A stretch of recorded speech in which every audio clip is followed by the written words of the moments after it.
सब अधिकारियों के थ्रू काम होता है। पीएमओ सबसे पावरफुल है, सारे फैसले पीएमओ में होते हैं, या अमित शाह जी क्या होते हैं। केवल दो लोग जानते हैं क्या होना है, क्या करना है, और उसमें से कोई काम मजबूरी में किसी मंत्री को थमा दें कि अच्छा इस काम को आप करके दिखाइए, तो वो अलग बात है कि उतना काम उस मंत्री को मिल जाए, नहीं तो किसी मंत्री के पास कोई काम नहीं है। तो सर ऐसे कैसे चलेगा, क्योंकि उद्घाटन करने, फीता काटने और भाषण देने के अलावा काम नहीं है किसी। दरअसल इस सरकार में कोई मंत्री है ही नहीं, सिर्फ दो ही मंत्री हैं, एक प्रधानमंत्री है, एक गृह मंत्री है। सारी ताकत दो के हाथ में है। बाकी किसी के पास सिर्फ उतनी ताकत है जितना उनको आदेश दिया जाता है कि ये काम आप कर लीजिए। अगर कृपा कर दी जाती है कि इतना काम आप भी कुछ कर लीजिए, उतना काम मंत्री कर लेते हैं, अन्यथा मंत्री सिर्फ अपनी गाड़ी लेकर के घूम रहे हैं और सिर्फ इस सुख में मस्त है कि वो मंत्री है। इससे अधिक उनके पास कोई हैसियत नहीं है। तो जब हैसियत होगी ही नहीं उनके पास, स्वतंत्र रूप से काम करने का मौका ही नहीं मिलेगा, तो उन पर आप नंबरिंग कैसे करेंगे, उनका आकलन कैसे करेंगे, ये कैसे तय होगा कि उन्होंने क्या परफॉर्मेंस किया, उनकी परफॉर्मेंस के फैसला कौन करेगा। और मंत्रिमंडल इतना बड़ा इसलिए बनाया जाता है क्योंकि देश की सरकार बहुत बड़ी सरकार है, इसमें कोई इक्का दुक्का का लोग काम नहीं कर सकते। और लोकतंत्र का तरीका है कि लोकतंत्र में चुने हुए लोग सरकार चलाएं, ब्यूरोक्रेट न चलाएं। ब्यूरोक्रेट सिर्फ आदेश माने और आदेश को क्रियान्वित करें। लेकिन इस सरकार ने सब गड़बड़ कर दिया। इन्होंने ब्यूरोक्रेट्स को ही सारी ताकत दे दी सरकार चलाने की, जो इनके फ्यूचर एजेंडा का एक पार्ट है कि जब ये तानाशाही का सरकार चलाएंगे उसका पार्ट है। उसको अभी से ये देख रहे हैं कि वो कैसे काम कर सकता है। तो उसमें फिर किसी मंत्री के बारे में हम बात करें कि उसको बजट मिला या नहीं मिला, उसके बजट कट कर दिए गए तो मंत्री बोला क्यों नहीं, उसकी कोई हैसियत नहीं बेचारों की। वो तो बस मजबूर लोग हैं सारे मंत्री लोग। भारतीय जनता पार्टी जो सरकार में मंत्री हैं सबके सब मजबूर हैं। भाई सबसे काबिल मंत्री है नितिन गडकरी साहब, जिनके नाम पर ये सरकार जानी जाती कि वो उनका विभाग कोई काम करता है। लेकिन आपने देखा कि उन्हीं के विभाग कम कर दिए गए, उन्हीं के बजट घटा दिए गए। तो ये सरकार अपने तरीके से काम करती है। नितिन गडकरी साहब के ऊपर चूंकि आरएसएस का भी हाथ है, वो आरएसएस से जुड़े हुए हैं, तो उनको कम से कम उतनी तरह से प्रताड़ित ये नहीं कर पाते। दूसरा, उन्होंने अपनी परफॉर्मेंस इतनी करके दिखा दी है कि उनको ये रोक नहीं पाते हैं। लेकिन बाकी किसी की कोई हैसियत किसी मंत्री की है नहीं, इसलिए किसी का आकलन करना हमारे आपके लिए उचित नहीं है, क्योंकि वो स्वतंत्र है ही नहीं। जी विनीता। तो आप ये कह रहे हैं सर कि बजट घटाया तो मतलब क्या पीएमओ अपने अंडर लेके चल रहा है? उनके मंत्रालय तो अच्छा खासा परफॉर्म कर रहा था, तो क्या दिक्कत है इसमें? नहीं, बस उनको लेट डाउन करना था।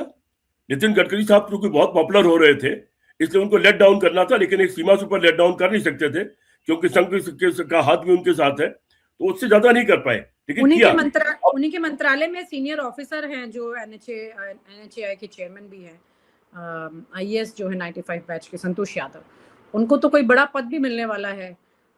तो मतलब फिर ऐसा कैसे, मतलब मंत्री और अधिकारी में भेदभाव क्यों कर रहे हैं?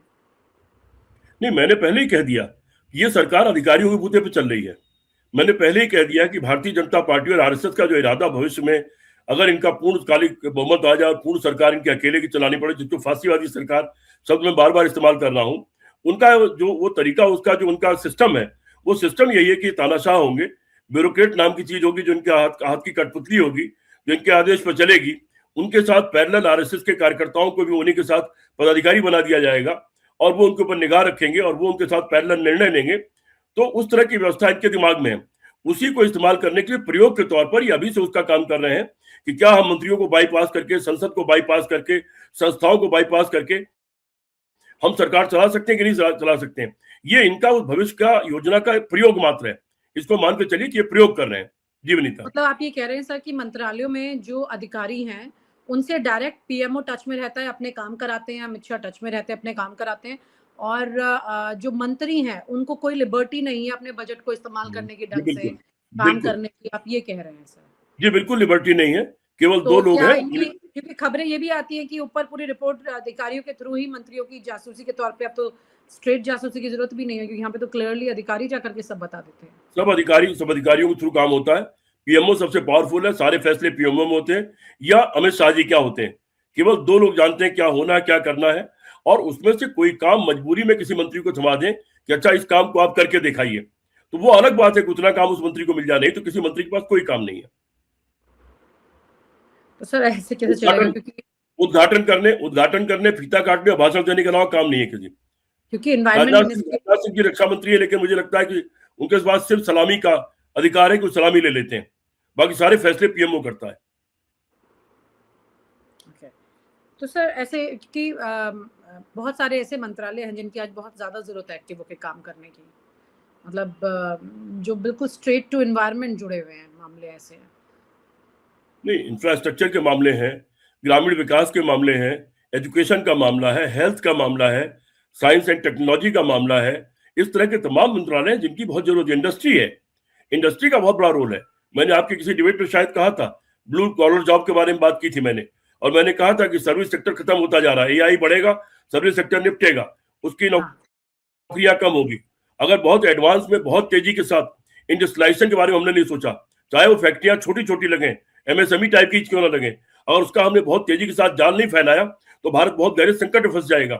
मेरी बात ये लोगों को, आपके दर्शकों को याद रखनी चाहिए आने वाले समय के लिए, कि अगर ये सब नहीं किया गया, इस पर तत्काल बड़ा और कड़ा फैसला नहीं किया गया और बहुत तेजी के साथ निर्णय लेकर के इन कामों को नहीं किया गया, तो आने वाले समय में भारत बहुत ज्यादा बुरी स्थिति में फंसेगा। जी विनीता। बिल्कुल सर, क्योंकि एक पुराना स्ट्रक्चर अगर हम समझें और आज की तारीख में भी कॉन्स्टिट्यूशन के मुताबिक देखें, तो ये तमाम मंत्री शपथ लेते हैं और देश के लिए बड़े फैसले लेने की बात करते हैं। और ऐसे फैसले इनके लिए बनाना ज़रूरी है, ऐसी स्ट्रैटेजी इनके लिए बनाना ज़रूरी है ताकि लोगों को उसका फ़ायदा हो सके। सिर्फ फ्री बीज बांटने से काम ना हो, बल्कि उनको नौकरी मिल सके, जिन बातों का आप जिक्र कर रहे हैं। तो ये एक सिस्टम चला आया है, लेकिन अभी अगर यहाँ पर इन्हीं मंत्रियों की जासूसी या इनकी चुगली करके अधिकारी अपनी प्रमोशन पाएंगे, तो आपको क्या लग रहा है चीजें कहाँ जाएंगी? वर्ष होगी, बुरी होंगी।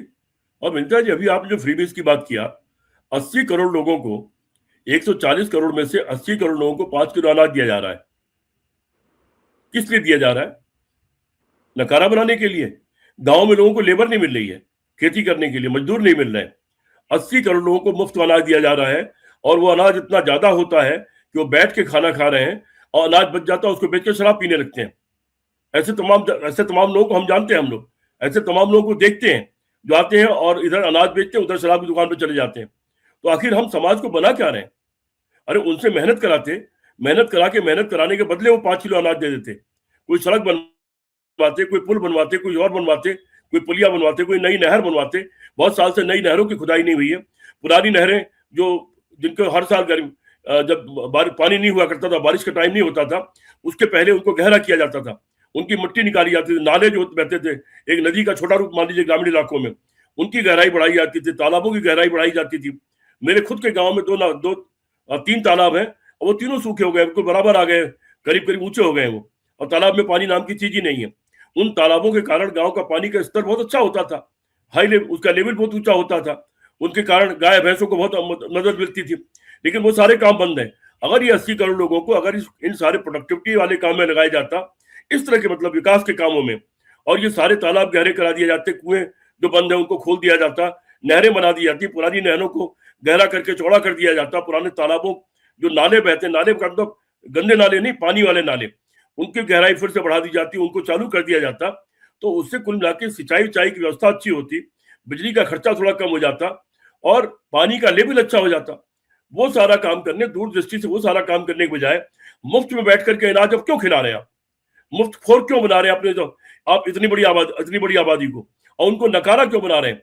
कल को जब आप अनाज देना बंद करेंगे, अचानक उनको जब काम करना पड़ेगा, काम करने की आदत उनकी छूट गई है पिछले 5, 7, 8 सालों से या 10 सालों से, तो जब वो दोबारा काम करने जाएंगे तो क्या वो काम करने लायक रहेंगे? क्या तब वो फावड़ा चला पाएंगे? क्या तब वो हल चला पाएंगे? क्या तब वो गड्ढे खोद पाएंगे? ये बड़े सवाल हैं।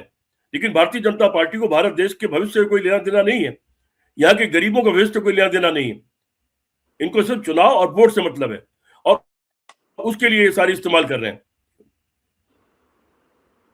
बिल्कुल सर, ये अपने आप में बहुत अजीब सिचुएशन है, क्योंकि ये तमाम चीज़ें जिसके जिक्र आप कर रहे हैं कि सिस्टम में जो जाके काम होता है, ये सारे मंत्रालयों के जो मंत्री होते हैं उनके लिए बड़ी चुनौती के तौर पर हमेशा ये चीज़ें रहती थी कि किस तरह से वो अपने काम को कन्वर्ट करेंगे गुड आउटपुट में, और लोग उन्हें उनकी तारीफ करेंगे। मंत्री के मन में ये रहता था हमेशा कि मेरे बिल्कुल। अच्छे काम की तारीफ की जाएगी, लोग मुझे याद रखेंगे। लेकिन अब यहाँ पर सिर्फ एक ही जगह पर सारी चीज़ें हो रही हैं, तो समझ नहीं आ रहा कि ये स्ट्रक्चर मैं आगे कैसे। मैं मैं दर्शकों के लिए खाली बता देता हूँ। अभी मैं 2 दिन से एक वो पढ़ रहा हूँ, एक किस्सा, कि नरसिम्हा राव जी की सरकार के टाइम में कश्मीर का सवाल आ गया, और कश्मीर के सवाल पर परिस्थितियां कुछ ऐसी बन रही थी कि पाकिस्तान ने कोशिश किया कि सारे मुस्लिम देश एकजुट हो जाए, उस समय कुछ कश्मीर के हालात अच्छे नहीं थे शुरुआती दौर में, बाद में तो नरसिम्हा राव जी ने कंट्रोल कर लिया था, लेकिन शुरुआती दौर में अच्छे नहीं थे। तो वहां के सवाल को उठा करके पाकिस्तान ने कोशिश की कि सारे मुस्लिम देश एकजुट हो जाए और कश्मीर के सवाल पर पाकिस्तान के साथ आ जाए। उस वक्त राजा दिनेश सिंह विदेश मंत्री थे और वो बीमार थे, अस्पताल में भर्ती थे, लेकिन नरसिम्हा राव जी ने उनसे कहा कि आप ईरान जाइए और ईरान जाकर के वहां पर यहाँ की स्थिति के बारे में बता के आइए। और दिनेश सिंह जी फिर ईरान गए, वहां के अपने विदेश मंत्री के, ईरान के विदेश मंत्री को उन्होंने यहाँ की सारी सिचुएशन के बारे में ब्रीफ किया और अंत में ईरान फिर पाकिस्तान के साथ नहीं गया, बल्कि वो उससे पीछे हट गया। तो मंत्री लोग काम करते हैं, ऐसे बहुत सारे किस्से। मैं भाजपा सरकार की बात भी कर रहा हूँ। सुषमा स्वराज का आपको याद होगा, सुषमा स्वराज जी विदेश मंत्री थी। उस समय जब किसी देश में कोई हमारे लोग फंस जाया करते थे, वो आगे बढ़ के खुद पहुंच जाया करती थी, आगे बढ़ करके काम करके दिखलाती थी। पहली सरकार में मोदी जी इतने बड़े तानाशाह नहीं बन पाए थे, लेकिन और सुषमा स्वराज वगैरह जैसे सीनियर लोग थे, जेटली जैसे सीनियर लोग थे, तो वो लोग अपना अपना काम कर रहे थे। लेकिन उसके बाद की दूसरी सरकार के बाद से तो हालत ये हो गई है कि किसी मंत्री की कोई हैसियत नहीं बची है, और ये लोकतंत्र के लिए अच्छा नहीं है। लेकिन चूंकि लोकतंत्र इनको पसंद नहीं है, लोकतंत्र इनको चाहिए भी नहीं, इसलिए इनको ये सूट करता है। जी विनीता जी। जी सर, बहुत गंभीर मुद्दे थे। Thank you so much sir, thank you so much for sharing your thoughts. Thank you. और आप हमसे जुड़े रहने के लिए सब्सक्राइब करें YouTube पर, फॉलो करें Twitter पर और लाइक करें Facebook पर। और ज्यादा जानकारी के लिए आपको टाइप करना होगा सिर्फ न्यूज नशा।